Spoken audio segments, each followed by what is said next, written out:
بسم اللہ الرحمن الرحیم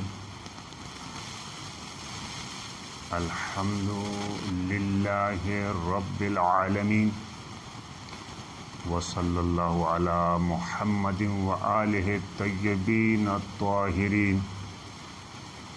رب اشرح لی صدری ویسر لی امری واحلل عقدۃ من لسانی یفقہوا قولی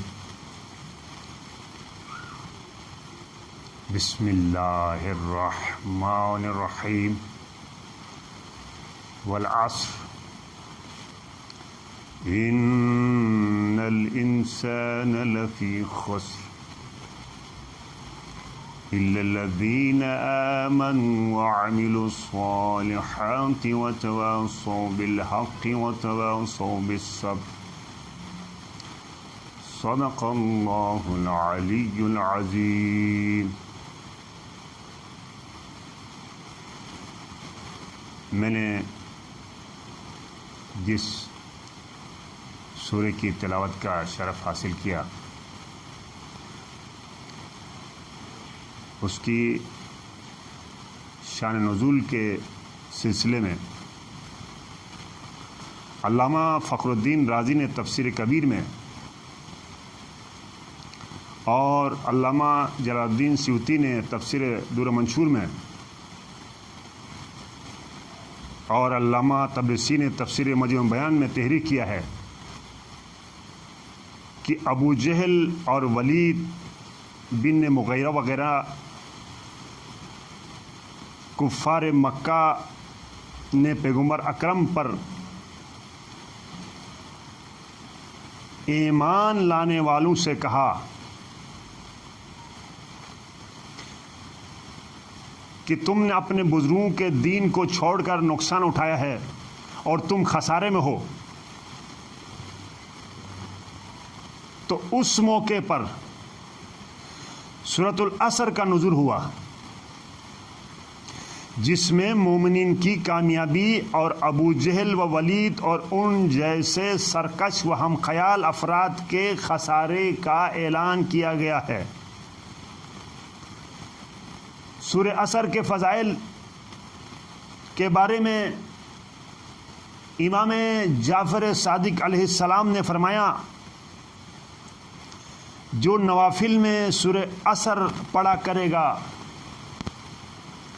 بروز قیامت اس کا چہرہ نورانی ہوگا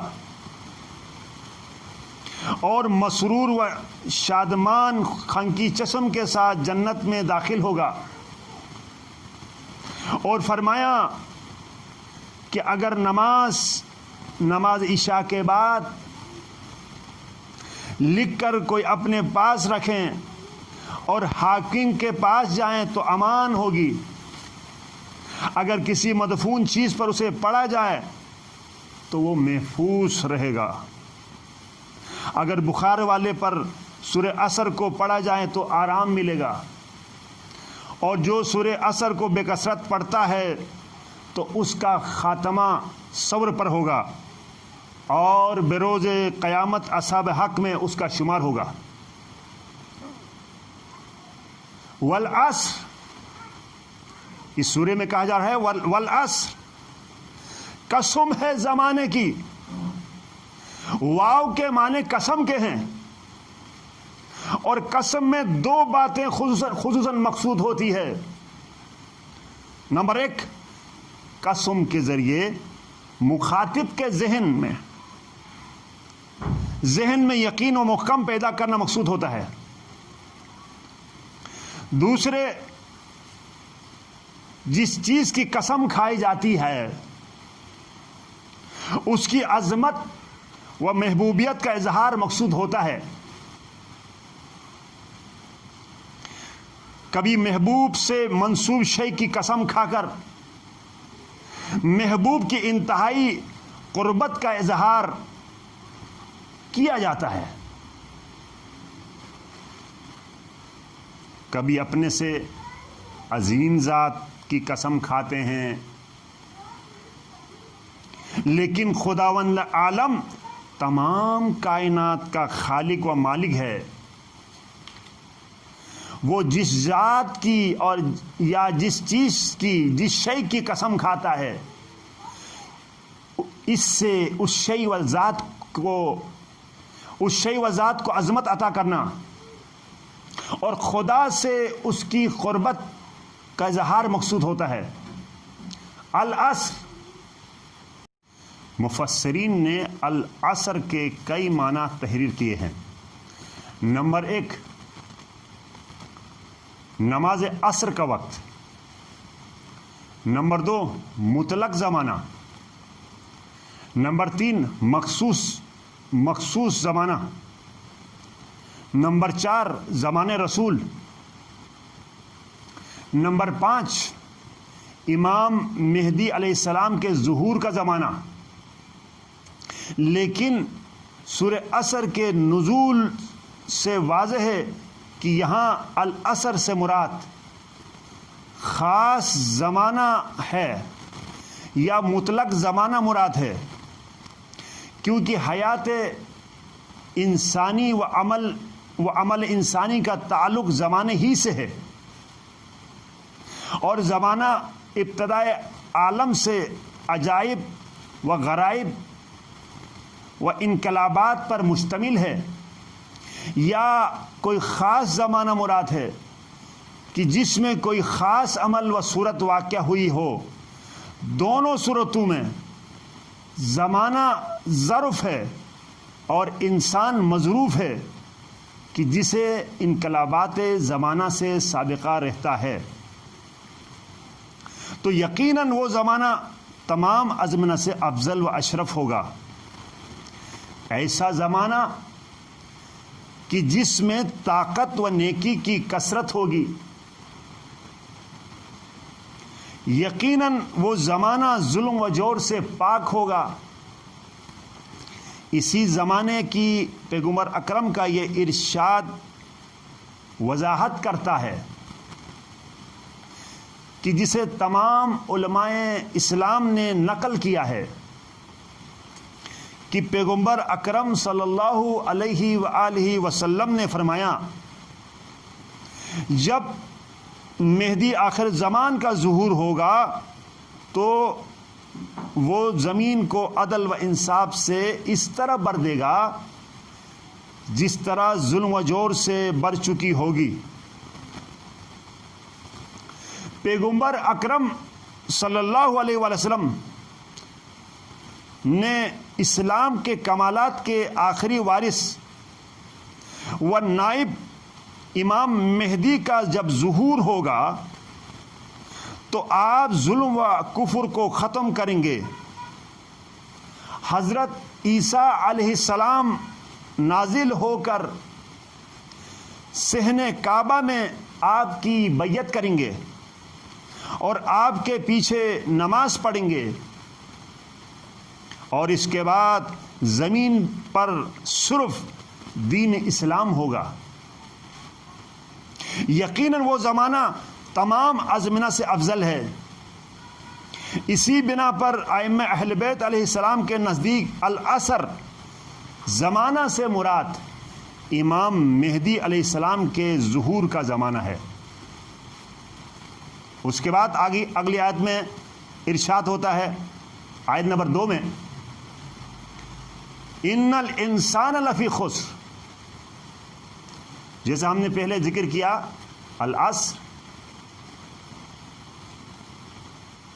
یعنی زمانے کی ہم نے بات کی، اب اس کے بعد نیکسٹ آیت میں کہا جا رہا ہے ان الانسان لفی خسر، یقیناً انسان خسارے میں ہے۔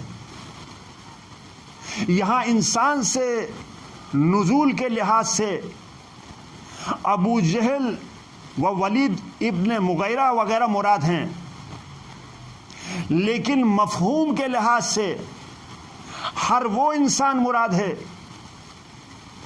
جو ابو جہل و ولید کی طرح سرکش و نادان ہوگا۔ چنانچہ تفسیر در منشور جلد نمبر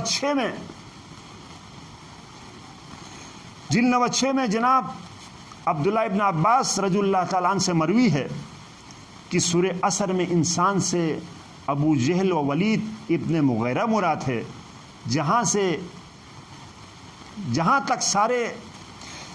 تک خسارے کا تعلق ہے تو اس کی کئی اقسام ہے، اور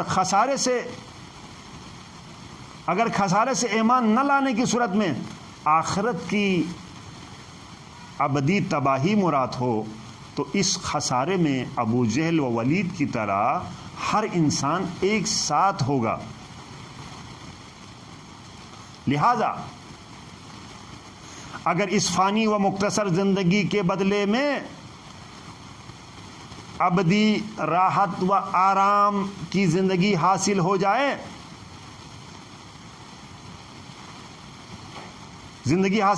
تو خسارہ نہیں ہے، لیکن اگر دنیاوی زندگی کے مسلسل نقصان کے ساتھ آخرت کی ابدی زندگی بھی سزا و عذاب کی ہو جائے گی تو حقیقی خسارہ ہے۔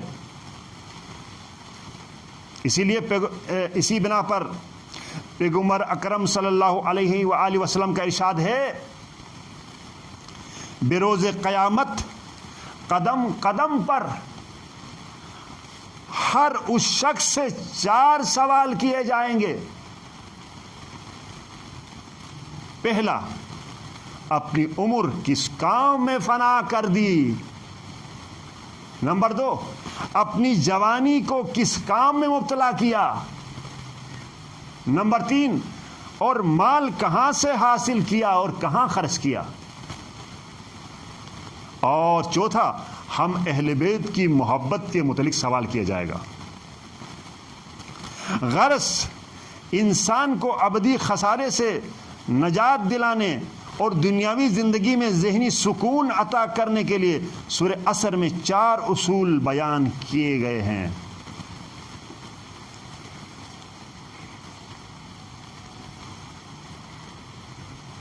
اِلَّا الَّذِينَ آمَنُوا، جیسے ہم نے عرض کیا تھا، والعصر ان الانسان لفی خسر، وقت عصر کی قسم انسان نقصان میں ہے، اِلَّا الَّذِينَ آمَنُوا، مگر وہ لوگ جو ایمان لائے، وہ نقصان میں نہیں ہے۔ اور اگر واقعے کے مطابق حقائق پر اعتقاد و یقین ہو تو ایمان کہلاتا ہے۔ میرے محترم سامعین اور مومن المومنات اور میرے ناظرین،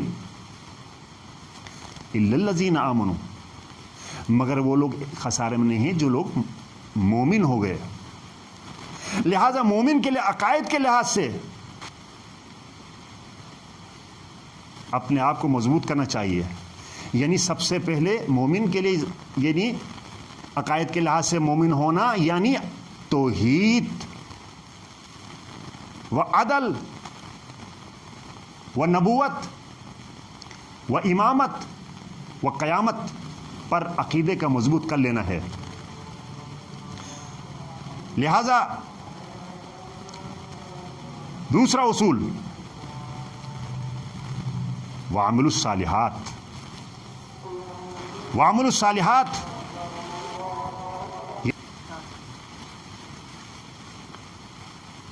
سورہ عصر کا دوسرا اصول عمل صالح کا بجا لانا، اور ان کے 3 شعبے ہیں۔ وہ اعمال جو حق اللہ شمار ہوتے ہیں، دوسرے وہ اعمال جن کا تعلق انسان کے اپنے نفس سے ہے، اور تیسرے وہ اعمال جن کا تعلق حقوق العباد سے ہے، اور حقوق العباد کا دائرہ بہت وسیع ہے، اور حق کے والدین، جیسے حق کے والدین ہے، مثال طور پر اس کے لیے قرآن میں ارشاد ہوتا ہے، وَبِالْوَالِدَيْنِ احسانا، والدین کے ساتھ احسان کرو۔ ماں یا باپ بڈھے ہو جائیں، غصہ کریں تو اف تک نہ کرنا، جھڑک کے بات نہیں کرنا، چیخ کے بات نہیں کرنا، ادب سے تمیز سے بات کرنا. اور جب بڑے ہو جاؤ تو کہو رب ارحمہما کما ربیانی صغیرا، پروردگار جب میں چھوٹا تھا مجھے پال پوس کے میں بڑا کیا، پروردگار تو اس پر رحم کرنا. تو لہذا حقوق العباد کا ادارہ بہت وسیع ہے. حق کے والدین، حق کے زوجہ، حق کے اولاد، حق کے ہمسایہ، حق کے سلطان، حق کے رعایا، حق کے غلام، حق کے حیوانات وغیرہ. پس ان تمام حقوق میں خدا کی جانب سے متعین شدہ حقوق کی پاسداری کرنا انسانیت کا بہت بلند مقام ہے. اور سورہ عصر کا تیسرا اصول وتواصوا بالحق، انہوں نے ایک دوسرے کو حق کی وصیت کی. یعنی ایک دوسرے کو حق کی وصیت کرنا اگرچہ اعمال صالح کے ضمن میں یہ آ جاتا ہے، لیکن تمام حقوق واجبہ میں اس کی اہمیت، یعنی اس کی اہمیت بہت زیادہ ہے،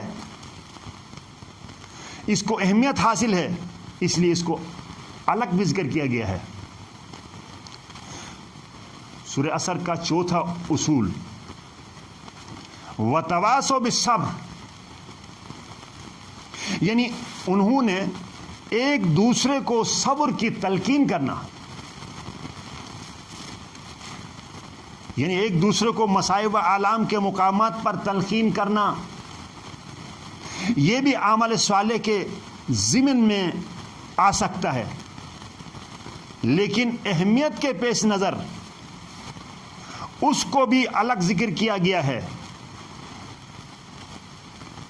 اور تیسرے اور چوتھے نقطے کو امر بالمعروف اور نہی عن المنکر سے بھی تعبیر کیا جا سکتا ہے. اور اس میں شک نہیں کہ منشور اسلامی کے ان چار نکات پر جس طرح کربلا والوں نے عمل کیا اور وہ اپنی مثال آب ہیں، اس لیے کہ اگر کہا جائے کہ اس سورے کے مضمون کے تعویلی مصداق مجاہدین کربلا ہے تو بالکل بجا ہے. قیامت تک کے انسانوں کے لیے اس کا اسوہ حسنہ اوج انسانیت تک پہنچنے کا بہترین ذریعہ ہے. اسی لیے ان کی یاد کو تازہ کرنا اور ان کی یاد منانا انسانیت کا اہم فریضہ ہے. آئے اللہ سے دعا کریں پروردگار عالم ہمیں محمد و آل محمد کی سیرت پر گامزن رہنے کی توفیق عطا فرمائیں، اور ہمیں آل محمد کے نقش قدم پہ چلنے کی توفیق عطا فرمائیں، اور امام زمانہ کا جلد ظہور فرما ہمیں ان کے اصحاب اور انصار سے کرا دے، اور اپنی دعاؤں میں یاد رکھیے گا. والسلام.